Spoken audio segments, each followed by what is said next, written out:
Oke. Assalamualaikum warahmatullahi wabarakatuh.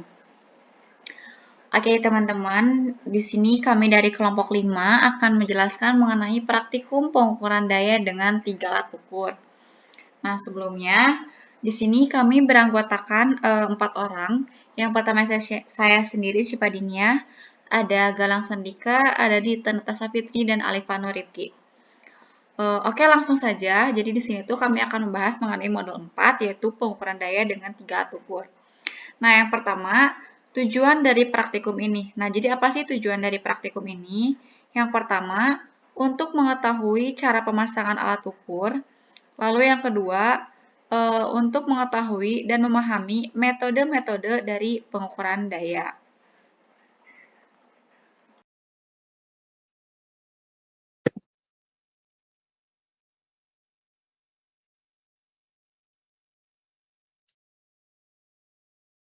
Assalamualaikum warahmatullahi wabarakatuh.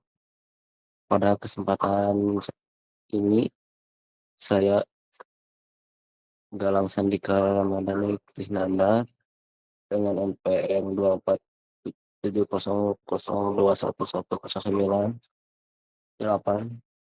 dari kelompok 5. Di sini saya akan menjelaskan material berjudul pengukuran daya dengan 3 alat ukur yang mencakup 2 metode utama, yaitu metode 3 voltmeter dan 3 ammeter. Topik ini merupakan salah satu dasar dalam pengukuran kelistrikan AC, karena melalui metode ini kita dapat menentukan daya nyata arus dan tegangan serta faktor daya beban tanpa menggunakan wattmeter langsung. Kedua metode ini juga membantu kita memahami bagaimana hubungan antara tegangan, arus, dan sudut fase berperan dalam perhitungan daya, terutama ketika beban bersifat induktif atau kapasitif. Sebelum masuk ke perhitungan dan rumus, kita perlu memahami terlebih dahulu konsep yang menjadi landasan kedua metode ini. Oleh karena itu, pada bagian berikutnya saya akan menjelaskan dasar teori metode 3 voltmeter dan metode 3 ammeter. Yang pertama, metode 3 voltmeter. Metode 3 voltmeter adalah teknik pengukuran daya yang menggunakan 3 buah voltmeter yang masing-masing dipasang pada beban pada resistor seri dan pada seluruh rangkaian.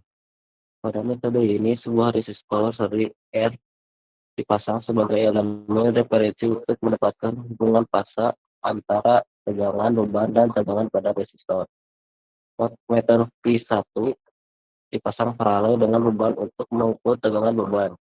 Voltmeter V2 dipasang pada resistor seri untuk mengetahui tegangan jatuh akibat arus yang mengalir melalui resistor. Sementara voltmeter V3 membaca tegangan total sumber. Ketiga tegangan tersebut membentuk segitiga vektor karena berada pada fasa yang berbeda. Dengan mengetahui ketiga sisi tersebut, maka sudut fasa beban dapat ditentukan.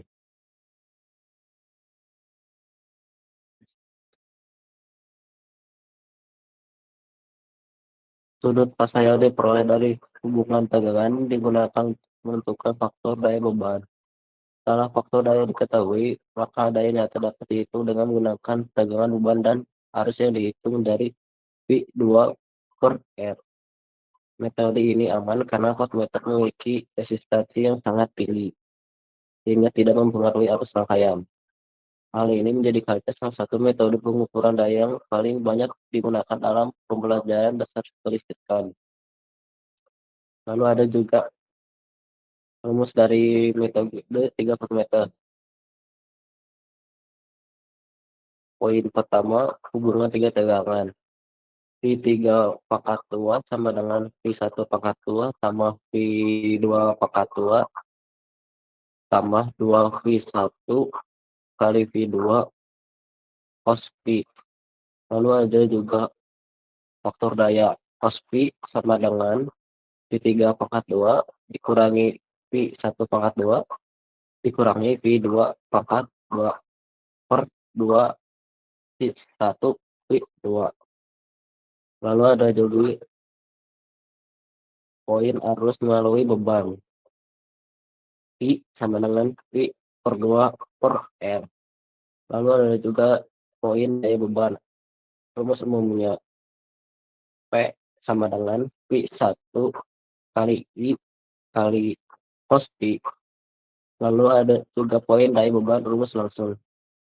P sama dengan 1/2R kali dalam kurung V3 pangkat 2 dikurangi V2 pangkat 2 dikurangi V1 pangkat 2 kurung tutup. Nah, lalu ada juga metode 3A meter. Metode 3A meter merupakan metode alternatif untuk mengukur daya beban dengan menggunakan 3 buah ammeter. Seperti metode 3 meter, resistor seri R tetap dipasang secara sebagai acuan. Namun yang diukur bukan tegangan pada tiap titik, melainkan arus pada titik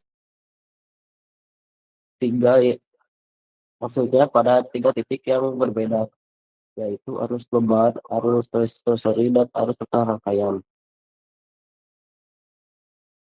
Ammeter A1 mengukur arus beban, ammeter A2 mengukur arus yang mengalir melalui resistor seri, dan A3 mengukur arus total.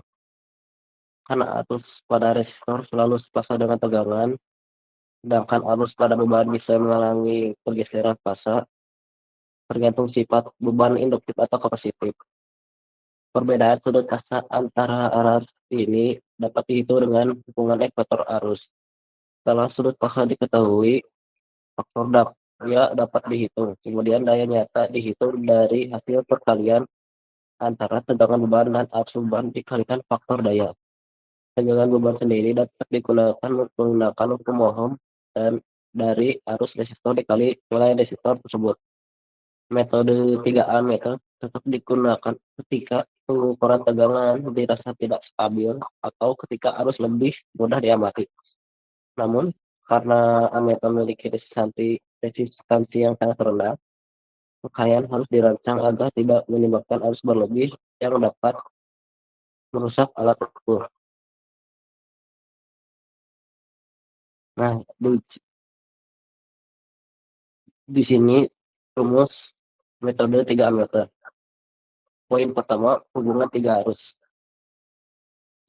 I3 pangkat 2 sama dengan I1 pangkat 2 tambah I2 pangkat 2 tambah 2I1 I2 cos Pi.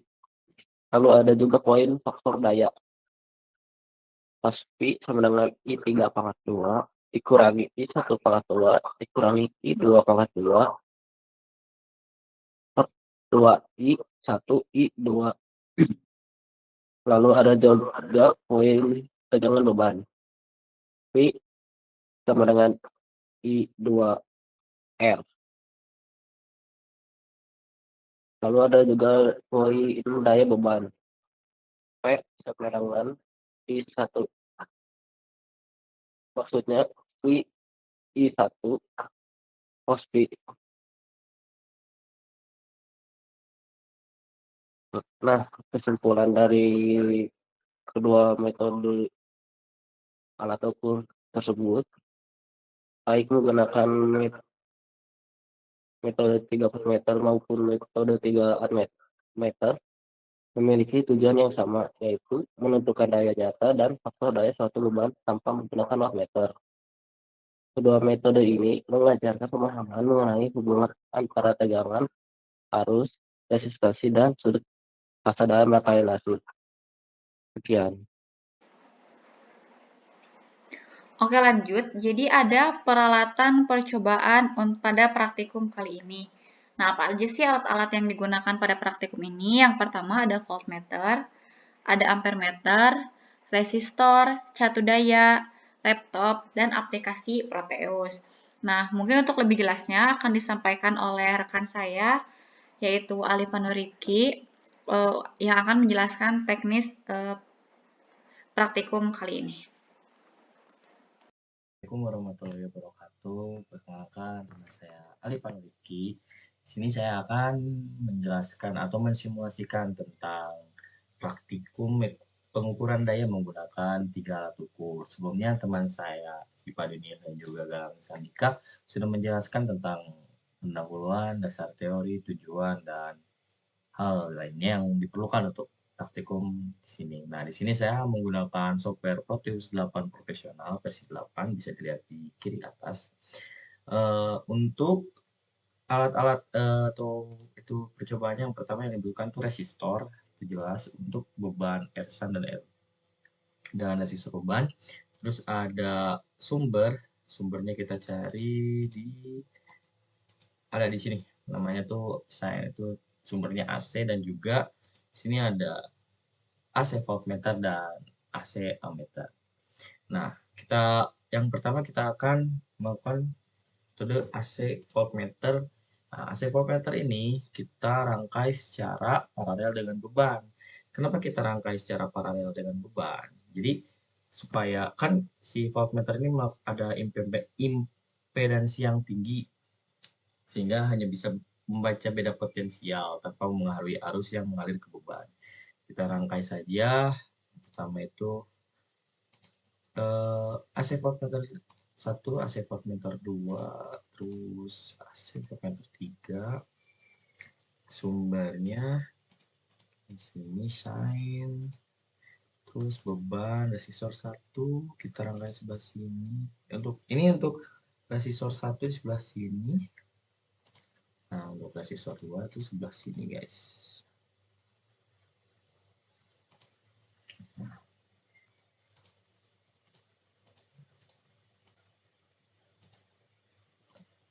Oke, kita rangkai saja secara paralel dengan beban.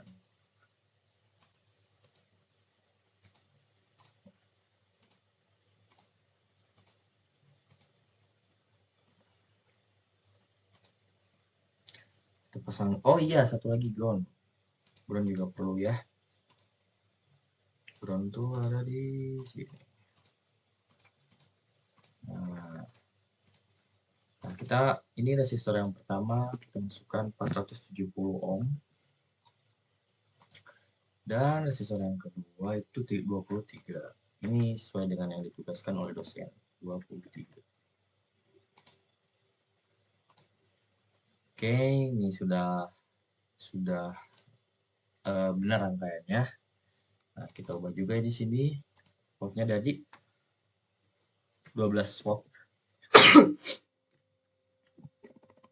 12 volt.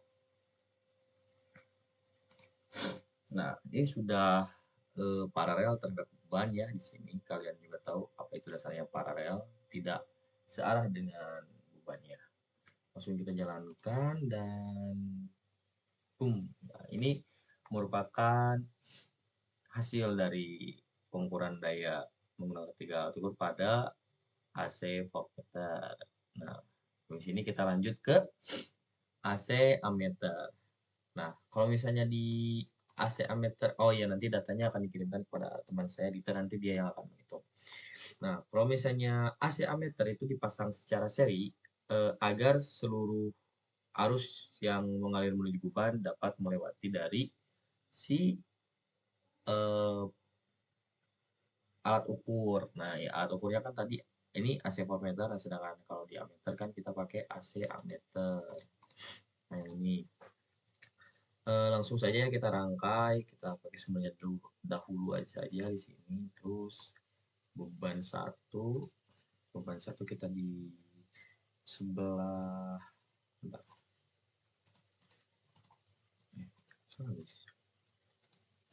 Nah, beban satu di sebelah sini.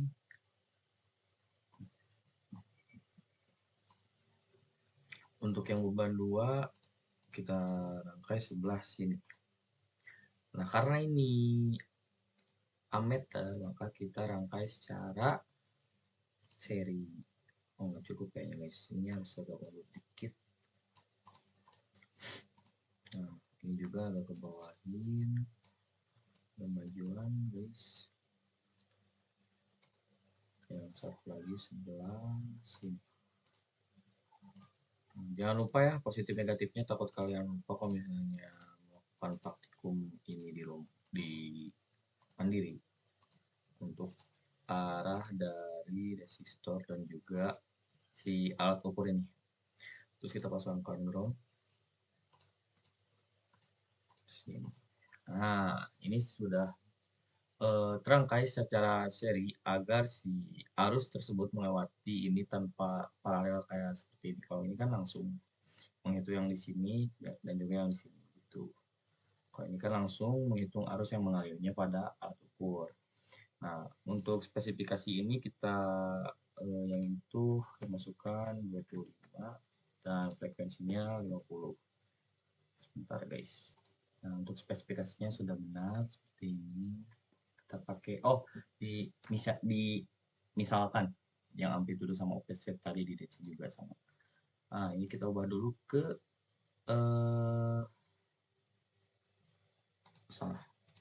kita ubah dulu ke di ampere. Ini juga sama, kita ubah ke ampere. Ini juga sama, kita ubah ke mili ampere. Oke, biar nilainya nanti terbaca. Oh iya, resistornya jangan lupa.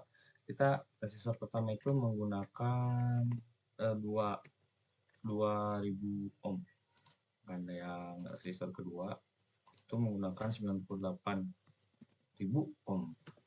Nah, ini kenapa R1, R2 dan R3 dan R4? Karena R1 dan R2 sudah dipakai di yang AC voltmeter. Nah, sekarang kita masuk ke AC ammeter langsung saja. Rangkaian sudah betul, kita jalankan saja.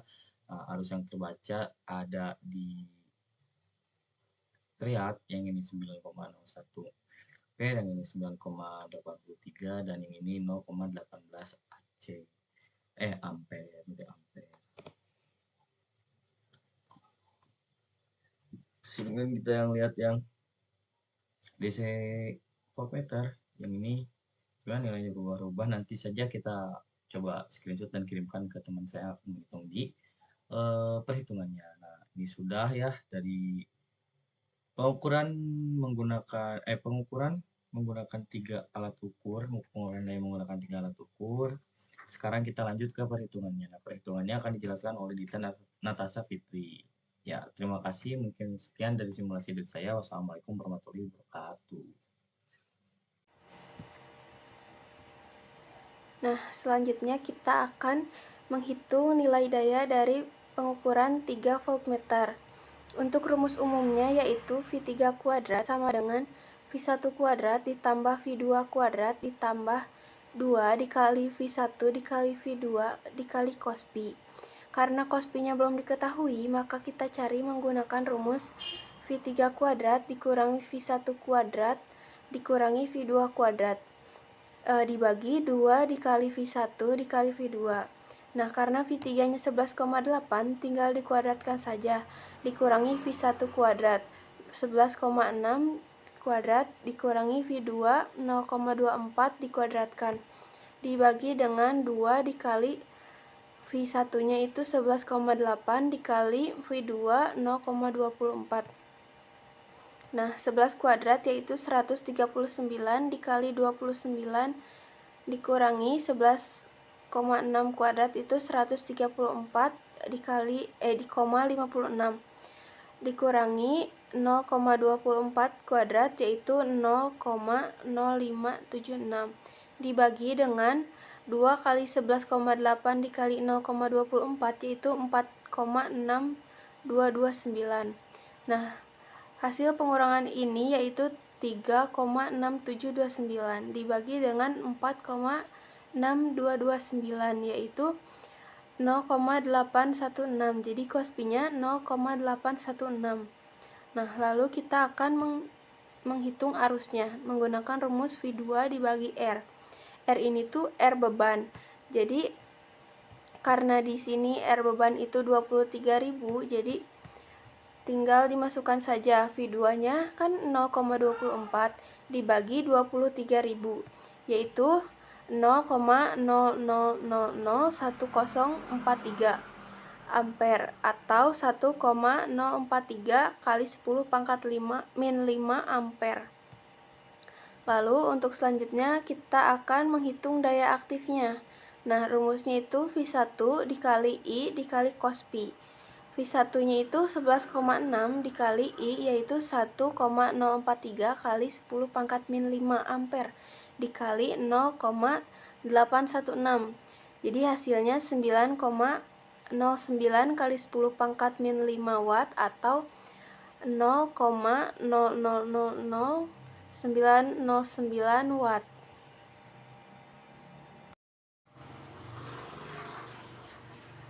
Nah, untuk yang selanjutnya kita akan menghitung nilai daya dari pengukuran 3 ampere meter. Nah, untuk menghitung daya kita harus menentukan dulu cos pi-nya. Untuk rumusnya yaitu I3 kuadrat dikurangi I1 kuadrat dikurangi I2 kuadrat dibagi 2 dikali I1 dikali I2. Nah, untuk I3-nya yaitu 9,01 kuadrat dikuadratkan dikurangi 0,18 dikuadratkan dikurangi 8,83 dikuadratkan dibagi 2 dikali 0,18 dikali 8,83. Nah, hasilnya 81,18 dikurangi 0,0324 dikurangi 77,97 dibagi 2 dikali 0,18 dikali 8,83. Jadi 3,1776 dibagi 3,1778. Jadi nilai cos pi-nya yaitu 0,999.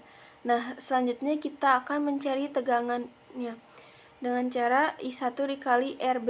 RB-nya itu R beban yaitu 98K. Nah, untuk I1-nya itu 0,18 dikali 10 pangkat min 3 lalu dikalikan 98 dikali 10 pangkat 3. Nah, ini tinggal dicoret aja 10 pangkat 3-nya dengan 10 pangkat 3 lalu tinggal dikalikan, jadi hasilnya 17,64 V. Nah, lalu kita ke rumus daya aktifnya yaitu V1 dikali I1 dikali cos pi. V1-nya itu 17,64 V dikali 0,18 dikali 0,999. Jadi nilainya 3,173 watt. Nah, oke teman-teman, sekian yang dapat kelompok kami sampaikan. Mohon maaf atas segala kekurangannya. Sekian dari kami. Wassalamualaikum warahmatullahi wabarakatuh.